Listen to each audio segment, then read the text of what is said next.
Hello students, this is Barkha from Raval International School.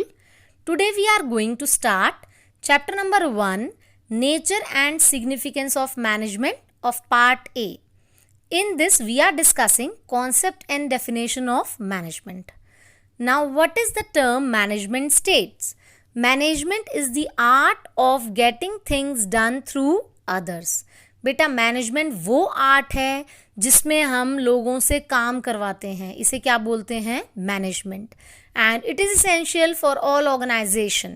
ये हर organisation के लिए इसेंशियल है, ज़रूरी है, even at your home also. ठीक है बेटा, तो मैनेजमेंट हर जगह एप्लीकेबल है, सिर्फ ऑफिस में नहीं, सिर्फ कंपनी में नहीं, हर जगह मैनेजमेंट का रोल है. एग्जाम्पल, आपको पॉकेट मनी मिली, you get pocket money from your father and you spend it wisely. This is the correct example of management. आपको पॉकेट मनी मिली और आप उसे वाइजली स्पेंड कर रहे हो, खर्च कर रहे हो, तो ये एग्जाम्पल है मैनेजमेंट का. ठीक है बेटा, आगे देखेंगे. मैनेजमेंट को हमने 3 टर्म्स में स्प्लिट किया हुआ है, manage plus man plus T. Next line में देखेंगे, T is the things plus man is equal to manage.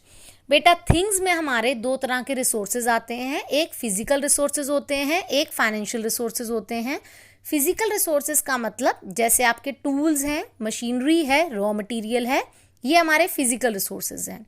और फाइनेंशियल रिसोर्सेज में हमारा फाइनेंस आता है, ये हमारा फाइनेंशियल रिसोर्सेज है. मैन में हमारा ह्यूमन रिसोर्सेज होता है. Man means human resources.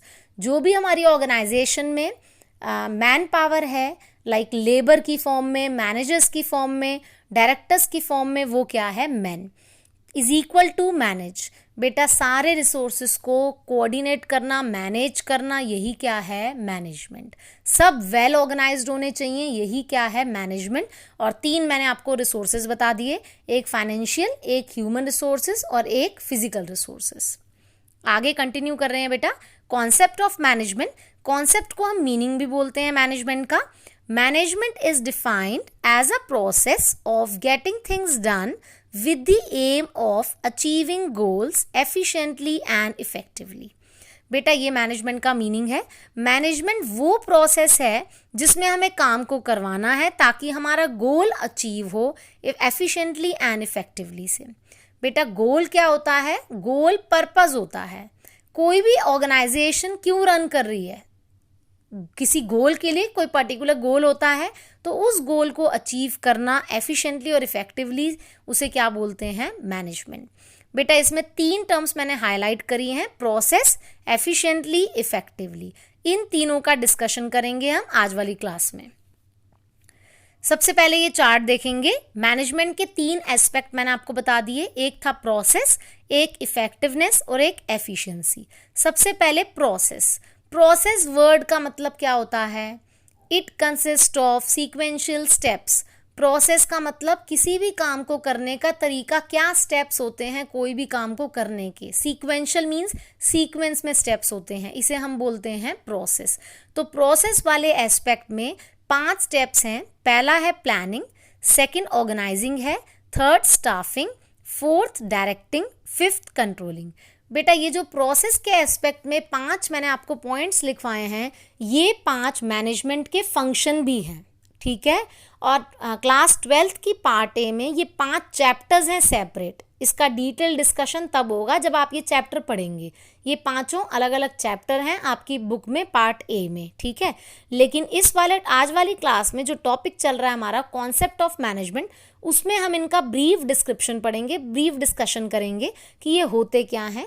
5 function management के, ये फंक्शन ऑफ मैनेजमेंट भी हैं और प्रोसेस के 5 पार्ट्स भी हैं. मैंने आपको प्रोसेस में बताया ना, it's a series of steps, sequential steps, तो ये वो स्टेप्स हैं.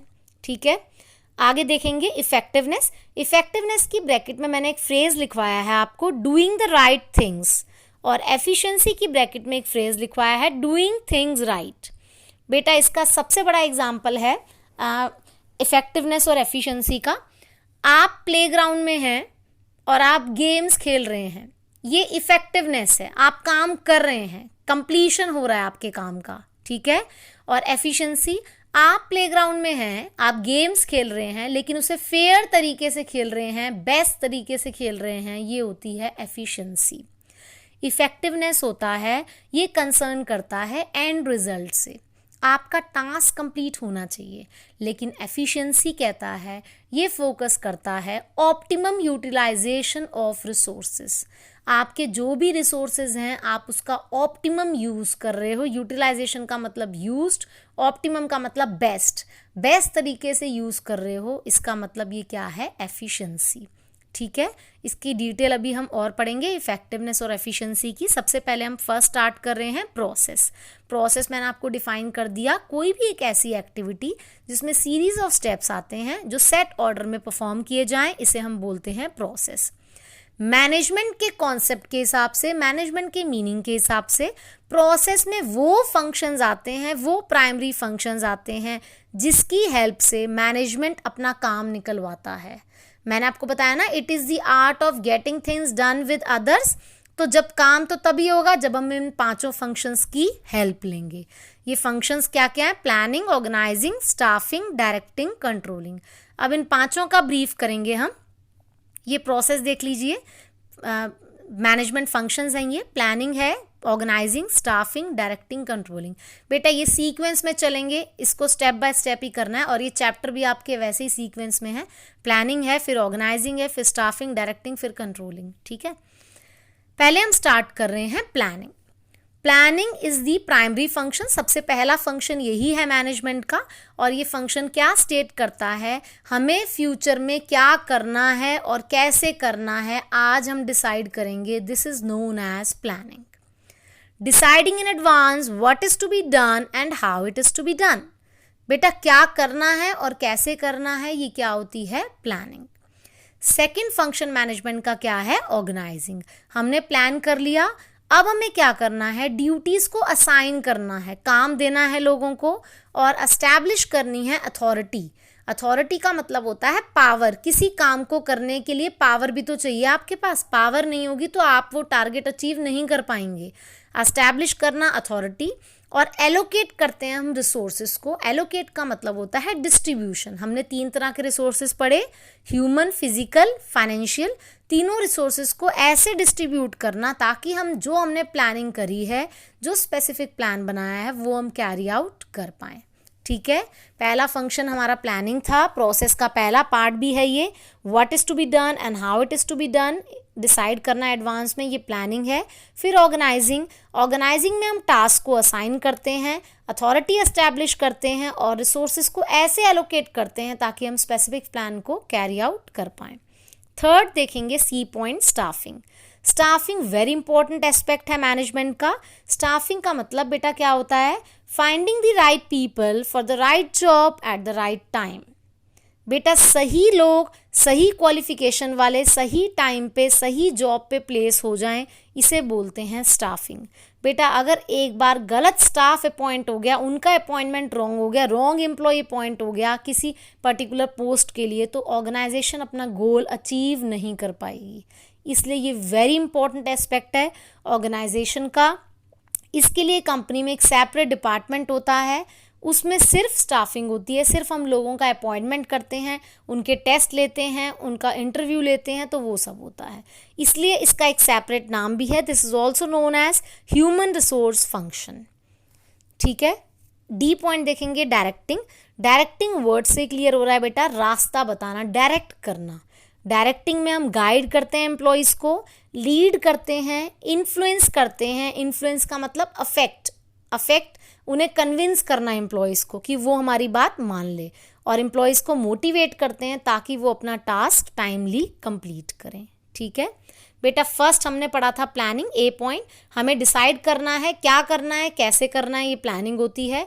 ऑर्गेनाइजिंग में हमें टास्क को असाइन करना है, अथॉरिटी एस्टैब्लिश करनी है, रिसोर्सेज को ऐसे एलोकेट करना है ताकि हम स्पेसिफिक प्लान अचीव कर पाएँ।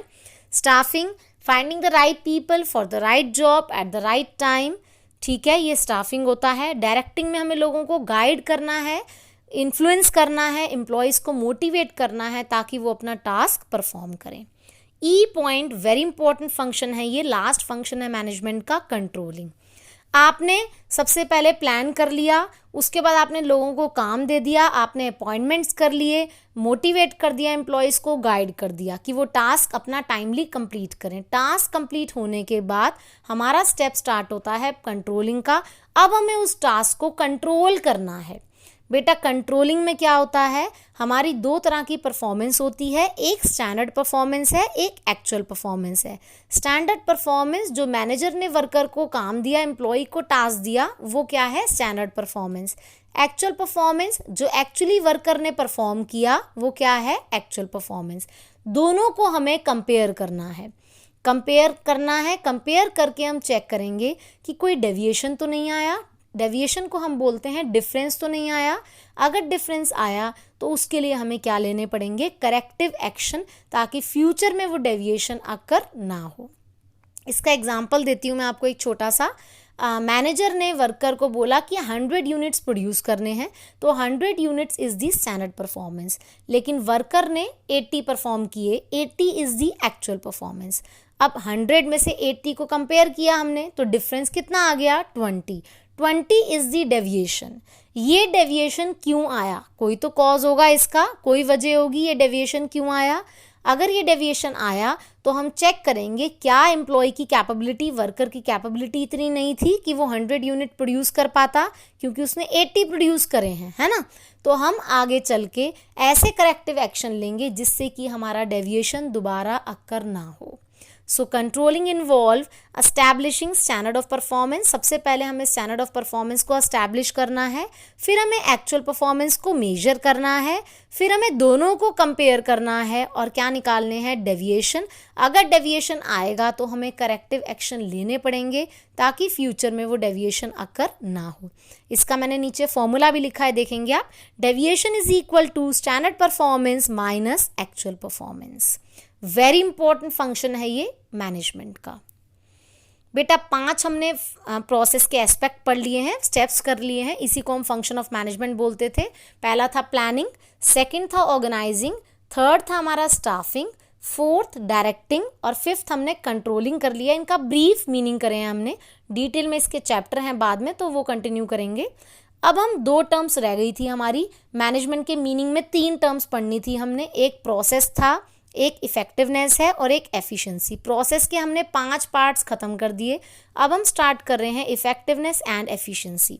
बेटा इफेक्टिवनेस एफिशिएंसी का मैंने आपको ब्रीफ बता भी दिया था। इफेक्टिवनेस क्या होती है, it is concern with doing the right task and completing activities and achieving goals. आपको टास्क को कंप्लीट करना ही इफेक्टिवनेस है, ये फोकस करता है एंड रिजल्ट, ठीक है। But it's not enough to just complete the task. ये ज़रूरी नहीं है कि खाली आपने टास्क कंप्लीट कर लिया और अब आपको कुछ नहीं करना। टास्क कंप्लीट करना तो इम्पॉर्टेंट है ही है, लेकिन वो एफिशिएंटली भी होना चाहिए। इसका मतलब ये efficiency means doing the task correctly. आपको टास्क करेक्टली तो करना है बट विथ मिनिमम कॉस्ट। बेटा एफिशिएंसी इंक्रीज तब होती है जब आपके पास रिसोर्सेज अवेलेबल तो कम है, लेकिन आप उससे आउटपुट ज़्यादा जनरेट कर रहे हो। This is known as efficiency. Effectiveness जो है ये फोकस करती है एंड रिजल्ट पे, लेकिन एफिशिएंसी फोकस करती है ऑप्टिमम यूटिलाइजेशन ऑफ रिसोर्सेज पे। आप रिसोर्सेज को बेस्ट तरीके से यूज़ कर रहे हो, जिससे आपकी कॉस्ट भी कम आ रही है और आपका आउटपुट भी ज़्यादा आ रहा है। इसे बोलते हैं एफिशिएंसी, ठीक है। मैनेजमेंट पॉइंट ऑफ व्यू से both effectiveness and efficiency are very important. बेटा एक ऑर्गेनाइजेशन में इफेक्टिवनेस भी होनी चाहिए और एफिशिएंसी भी होनी चाहिए, दोनों बहुत इंपॉर्टेंट हैं। आगे देखेंगे डेफिनेशन ऑफ मैनेजमेंट। बेटा कभी कभी बोर्ड एग्जाम में मीनिंग की जगह टर्म आ जाता है डेफिनेशन। लिखिए आप मैनेजमेंट की। डेफिनेशन का मतलब होता है आपको एग्जैक्ट वर्ड टू वर्ड लिखना है, इसमें आप अपना कोई मीनिंग नहीं, अपना कोई कॉन्सेप्ट इसमें डेवलप नहीं कर सकते। जैसे डेफिनेशन यहाँ पे हैरल्ड कून्स एंड हिंग वेरिक ने दे रखी है, मैनेजमेंट इज द प्रोसेस। ये वो प्रोसेस है जिसमें हम एनवायरनमेंट को ऐसे डिज़ाइन करते हैं, ऐसे मेंटेन करते हैं ताकि हर इंडिविजुअल एक साथ काम करे और सिलेक्टेड एम्स जो हैं, हमारे गोल्स जो हैं, वो एफिशिएंटली अचीव हो पाए। बेटा ये बिल्कुल एग्जैक्टली आपको करनी है डेफिनेशन ऑफ मैनेजमेंट, ये वर्ड्स में करनी होती है बिल्कुल एग्जैक्टली। मीनिंग या कॉन्सेप्ट तो आप अपने आप बना के थोड़ा बहुत लिख सकते हैं, लेकिन डेफिनेशन हमेशा एग्जैक्ट होती है, वर्ड्स में होती है। जैसे हैरल्ड कूंट्ज ने दिया तो आप यही लिखेंगे डेफिनेशन की फॉर्म में, ठीक है। एक बार देख लीजिए, आज हमने क्लियर करा है, आज हमने किया था start concept and definition of management. इसमें हमने मैनेजमेंट पढ़ा है, manage plus man plus T, 3 resources बताए थे मैंने आपको इसमें, फिजिकल, ह्यूमन, फाइनेंशियल रिसोर्सेज। फिर हमने इसका कॉन्सेप्ट पढ़ा था, इसमें 3 टर्म्स को हमने स्टडी किया है आज, प्रोसेस को एफिशिएंटली, इफेक्टिवली। प्रोसेस के 5 मैंने आपको पॉइंट्स बताए थे, स्टेप्स, यही 5 फंक्शन है मैनेजमेंट के, planning, organising, staffing, directing and controlling, 5 को पढ़ा हमने। फिर हमने इफेक्टिवनेस, एफिशिएंसी को स्टडी किया है, दोनों मैनेजमेंट के लिए बहुत इंपॉर्टेंट होते हैं। और लास्ट हमने क्या किया है, definition. Okay, thank you students.